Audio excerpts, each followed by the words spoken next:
हमारे YouTube channel diploma knowledge में।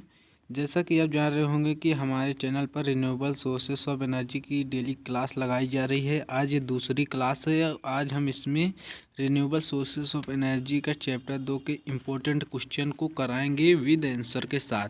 तो अभी तक अगर आपने हमारी पहली क्लास नहीं देखी हो जिसमें हमने चैप्टर 1 के सारे क्वेश्चन कराए थे, जिसमें हमने primary energy, secondary energy, commercial and non commercial ऊर्जा, इन सब के बारे में हमने बात की थी और उसमें सभी इम्पोर्टेंट टॉपिक को हमने बता दिया था विद आंसर के साथ। तो अगर आपने वो वीडियो नहीं देखी है तो मैंने एक प्लेलिस्ट बना रखी है हमारे चैनल पर, renewable sources of energy 5 semester.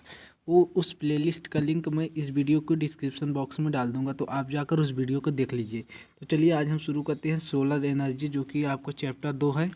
इससे भी काफ़ी अच्छे क्वेश्चन आ जाते हैं। तो सबसे पहले आपको पढ़ना है सौर ऊर्जा क्या है। तो सौर ऊर्जा क्या है? सौर ऊर्जा जो होता है ऊर्जा का सबसे बड़ा स्रोत होता है। सौर ऊर्जा का सबसे बड़ा स्रोत है। धरती पर पड़ने वाली सूरज की रोशनी और उसमें मौजूद गर्मी ही सौर ऊर्जा कहलाती है। सौर ऊर्जा का इस्तेमाल बिजली उत्पन्न करने के लिए किया जाता है। सौर ऊर्जा को विद्युत में परिवर्तित करने के लिए सोलर पैनल का इस्तेमाल किया जाता है। आप देखे होंगे कि जिन्होंने भी सौर पैनल लगवाया होता है, घर की छतों के ऊपर लगाते हैं जहाँ पे सूर्य का प्रकाश आसानी से आ जाता है। देखिए, सौर पैनल का इस्तेमाल किया जाता है। इन पैनल में फोटोवोल्टिक सेल लगे होते हैं और ये सेल धूप को विद्युत में बदल देते हैं। जो ये आप देखे होंगे छत पे नीले प्रकार के कुछ पैनल लगे होते हैं, ये जो है पैनल फोटोवोल्टिक सेल लगे होते हैं। ये जो सेल होते हैं, यही सेल उस प्रकाश को लेकर उसे विद्युत में बदल देते हैं, जिससे हमें इलेक्ट्रिसिटी मिलती है बाद में। देखिए, सोलर पैनल वे उपकरण होते हैं जिसकी मदद से सूरज की किरणों को विद्युत में परावर्तित किया जाता है। सूर्य से निकलने वाली किरणों में जो कण पाए जाते हैं उसे फोटॉन कहा जाता है। जो सूर्य की किरणें होती हैं उसे फोटॉन कहते हैं। फोटॉन में ऊर्जा होती है और जब ये सेल पर पड़ती हैं तो इनकी ऊर्जा अवशोषित हो जाती है। यानी कि जब ये फोटॉन में जो ऊर्जा होती है जो पैनल के ऊपर पड़ती हैं, पैनल में हमारे फोटोवोल्टिक सेल लगे होते हैं, तो वो जो है इनको अवशोषित कर लेती हैं। दूसरी परत में पाए जाने वाले इलेक्ट्रॉन सक्रिय हो जाते हैं। धीरे धीरे यह ऊर्जा पूरे पैनल में प्रवाहित होती है और इस प्रकार विद्युत का उत्पादन होता है। तो आप सौर ऊर्जा के बारे में कोई क्वेश्चन आएगा तो आप इतना लिख देंगे, आपको 4 से 5 नंबर आसानी से मिल जाएंगे। अगर कोई और भी प्रकार पूछता है, इनके कोई फिगर वगैरह पूछता है तो आप उससे भी बना सकते हैं। देखिए, सौर विकिरण से विद्युत एक ये इम्पोर्टेंट नहीं होता ना, हम दूसरा क्वेश्चन कराते हैं आपको। Different types of solar collector, ये काफ़ी इंपॉर्टेंट क्वेश्चन है। आप अपने BTUP के सिलेबस के अगर प्रीवियस ईयर के क्वेश्चन पेपर देखेंगे तो उसमें ये क्वेश्चन जरूर मिल जाएगा। सोलर कलेक्टर को सौर संग्राही कहते हैं। सोलर कलेक्टर एक ऐसी युक्ति है जो सूर्य से आने वाली किरणों यानी सौर विकिरण को कलेक्ट करती है। कलेक्ट करने के बाद जो मिलती है ऊर्जा, उस ऊर्जा को तरल में भेजती है और वह तरल जो है सोलर कलेक्टर के संपर्क में बना रहता है। सोलर कलेक्टर का उपयोग हम इसलिए करते हैं क्योंकि हमें सूर्य की किरणों को किसी पृष्ठ पर लाना होता है, उसके बाद उसे प्रयोग में लिया जाता है। सोलर कलेक्टर हमेशा इस प्रकार का प्रयोग करते हैं कि वह अधिक से अधिक ऊर्जा का अवशोषण करे और न्यूनतम ऊर्जा उत्सर्जित करे। ये जो होते हैं निम्न प्रकार के हो सकते हैं। जैसे देखिए, सोलर कलेक्टर हमारे यहाँ पे सबसे पहले तो ऊपर दिया गया है, जो 2 प्रकार के दिया गया है, नॉन कंसंट्रिक और फ्लैट प्लेट सोलर कलेक्टर है, कंसंट्रेटिंग और फोकसिंग टाइप सोलर कलेक्टर। और जो ये पहला वाला है इसके भी 2 प्रकार हैं। ये क्या है? एक ट्यूब कलेक्टर और इलेक्ट्रिक प्लेट है, फ्लैट प्लेट। आप देख लीजिए जूम करके, थोड़ा इसमें दिखाई नहीं दे रहा, ठीक है। अब सबसे पहले हम पढ़ेंगे फ्लैट प्लेट कलेक्टर क्या होते हैं। काफ़ी इंपॉर्टेंट है फ्लैट प्लेट कलेक्टर। इसका फिगर भी एग्जाम में आपको ड्रा करेंगे तो बढ़िया नंबर आएगा। अभी हम फिगर भी आपको दिखाएंगे इस वीडियो में, तो अगली वीडियो में अगर होगा यहाँ पे तो देखिए। हम जानते हैं सभी कलेक्टर सौर विकिरण को अवशोषित करता है, इसके बाद प्राप्त ऊर्जा से जल को गर्म करते हैं। इस कलेक्टर का प्रयोग 90 डिग्री सेल्सियस से नीचे होता है या बिल्कुल सीधा प्लेट की तरह होता है, इसलिए इसे फ्लैट प्लेट्स कलेक्टर कहते हैं। इसके प्रयोग करने का सबसे बड़ा फायदा यह है कि आकाश बादल होने पर भी यह प्रभावी होता है, यानी कि जब बादल छाए रहते हैं आकाश में तब भी यह कार्य करता है, अतः विकिरण की मात्रा कम होने पर भी यह काम करता है। इनकी संरचना देखिए, जो मैं अभी बात कर रहा था फिगर की, तो अब इसको देखिए पहले। देखिए मैं इसे बढ़िया समझा दूंगा आपको, 1 मिनट रुकिएगा, थोड़ा नीचे करने दो, छोटा करेंगे फिगर थोड़ा, ठीक है। अब चालू करते हैं। देखिए यहाँ पे यह एक सोलर रेडिएशन यहाँ पे आएगा, यहाँ पे ऐसे आएगा, ठीक है। एक पारदर्शी कवर लगा है, यानी ट्रांसपेरेंट कवर लगा है। ये अवशोषक सतह है जहाँ पे ये ऊर्जा को अवशोषित करेगा। ये ऊष्मावाही तरल है, ये जो ऐसे बना है ऊष्मावाही तरल है, ठीक है। ये ट्यूब के अंदर लगी रहती हैं, जो है ये गोले गोले ना, ये ट्यूब के अंदर एक लगी होती है। देखिए इसमें एक प्लेट और ट्यूब होता है, ट्यूब के अंदर तरल होता है। जो ये फिगर देख रहे हैं ना आप, इस फिगर को बनाना जरूर है। फिगर अगर एग्जाम में आपको 3 नंबर की थ्योरी होती है, अगर फिगर दिया गया है तो 2-3 नंबर फिगर का ही होता है। अगर आप इतनी मेहनत कर लेंगे इसमें तो इस फिगर का ही 3 नंबर आपको मिल जाएगा। तो इस फिगर को अच्छे से आप लोग तैयार कर लेंगे। इसके बाद हम बताएंगे आपको क्या लिखा है इसमें। एक प्लेट और ट्यूब होता है, जो हमने अभी बताया ये ट्यूब है, ठीक है। ट्यूब के अंदर तरल होता है जो कि प्लेट के संपर्क में होता है। जो प्लेट होती है वो बिल्कुल फ्लैट होती है, फ्लैट सरफेस से विकिरण अवशोषित होती है, इसे अवशोषक सतह कहते हैं। अवशोषक सतह का एक धातु की बनी प्लेट होती है। जो अवशोषक सतह होती है धातु की प्लेट होती है, जहाँ पे ऊर्जा अवशोषित होती है वह एक मेटल की बनी होती है। जो ट्यूब होती है फ्लैट प्लेट के नीचे लगता है। जो एक फ्लैट प्लेट अभी हमने बात की ऊपर, तो वो उसी के नीचे लगता है जो ट्यूब हमारी है।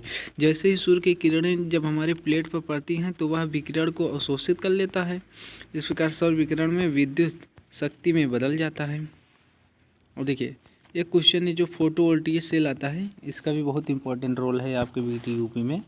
फोटोवोल्टिक सेल द्वारा सौर ऊर्जा को विद्युत ऊर्जा में किस प्रकार बदला जाता है। नहीं, फोटोवोल्टिक सेल द्वारा सौर ऊर्जा को विद्युत ऊर्जा में किस प्रकार बदला जाता है। जैसा कि अभी हमने सबसे पहले ही आपको पढ़ाया था कि जो हमारी सौर ऊर्जा होती है, जो सौर पैनल लगे होते हैं घर के छतों के ऊपर, उसमें क्या लगे होते हैं फोटोवोल्टिक सेल, और जो वो सूर्य की ऊष्मा को अवशोषित करते हैं उसके बाद उसे इलेक्ट्रिसिटी में बदल देते हैं। तो यहीं पर हम उसकी बात करेंगे। देखिए इस विधि का प्रयोग करके सौर ऊर्जा को विद्युत ऊर्जा में बदल दिया जाता है। जैसे सोलर सेल हो गया, सोलर बैटरी हो गया आदि, ठीक है। बस इतना ही था, आपको रटने की ज़रूरत नहीं है, हम आपको इतना अच्छे से पढ़ा देंगे कि आपको ऐसे ही याद हो जाएगा, ठीक है। चलिए अब इम्पोर्टेंट क्वेश्चन की तरफ आ जाते हैं एक बार।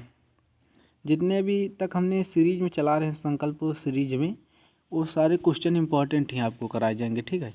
तो अब क्वेश्चन पे आ जाते हैं। सौर संग्राहक का वर्गीकरण कीजिए तथा इनके अनुप्रयोग से सौर विकिरण को ऊष्मा में किस प्रकार परिवर्तित किया जाता है।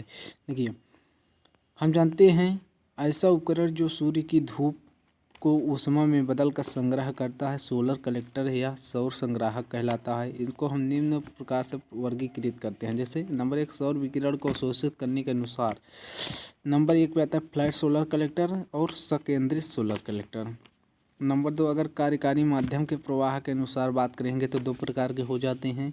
नंबर 1 आता है द्रव तापक सोलर कलेक्टर और नंबर बी पे वायु तापक सोलर कलेक्टर। अगर हम टेम्परेचर के अकॉर्डिंग बात करेंगे तो ये आता है लो टेम्परेचर सोलर कलेक्टर और एक हाई टेम्परेचर का सोलर कलेक्टर। जो लो टेम्परेचर सोलर कलेक्टर होता है वो लो टेम्परेचर पर कार्य करता है, जो हाई टेम्परेचर सोलर कलेक्टर होता है वो हाई टेम्परेचर पर कार्य करता है। अगर फोकस के अनुसार हम बात करेंगे तो ये भी 2 प्रकार के होती हैं, focus type solar collector, non focus type.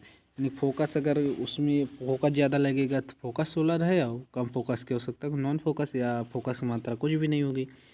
तो बात करेंगे यहाँ पे सकेंद्री सोलर कलेक्टर क्या होता है। देखिए ऐसा सोलर कलेक्टर जो सौर ऊर्जा को एक बिंदु पर केंद्रित करता है, सकेंद्री सोलर कलेक्टर। यानी कि जो सूर्य की किरणों को एक बिंदु पर या किसी एक पॉइंट पर उसे केंद्रित कर लेता है, सकेंद्री सोलर कलेक्टर कहलाता है। यह सूर्य की ऊर्जा को एक बिंदु या लाइन पर फोकस करता है, इसलिए फोकसिंग सोलर कलेक्टर भी इसे कहते हैं। यानी कि जो ये सकेंद्री सोलर कलेक्टर है इसे हम फोकसिंग कलेक्टर भी कहते हैं।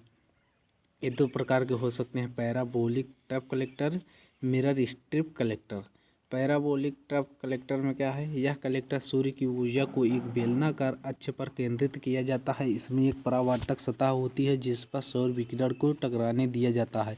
सौर विकिरण टकराकर फोकस लाइन पर आता है। सौर विकिरण की गहनता के कारण वहाँ की नली में बहती हुई तरल का तापमान बहुत अधिक बढ़ जाता है। नली पर किसी प्रकार पदार्थ की कोटिंग की जाती है, यानी कि जो नली होती है इस पर किसी प्रकार की कोटिंग कर दी जाती है। जैसे हमारे सल्फर वगैरह आते हैं तो इन पर किसी पर सिल्वर वगैरह कोटिंग की रहती है, तो इसी प्रकार इस पदार्थ पर भी किसी प्रकार कोटिंग की जाती है जिससे सौर विकिरण अधिक मात्रा में अवशोषित हो, यानी कि सूर्य की किरणें जो हैं ज़्यादा से ज़्यादा मात्रा में वहाँ पे आके अवशोषित हो सकें और उत्सर्जन बहुत कम हो। इस प्रकार से तरल का तापमान 200 डिग्री सेल्सियस से 300 डिग्री सेल्सियस तक प्राप्त होता है।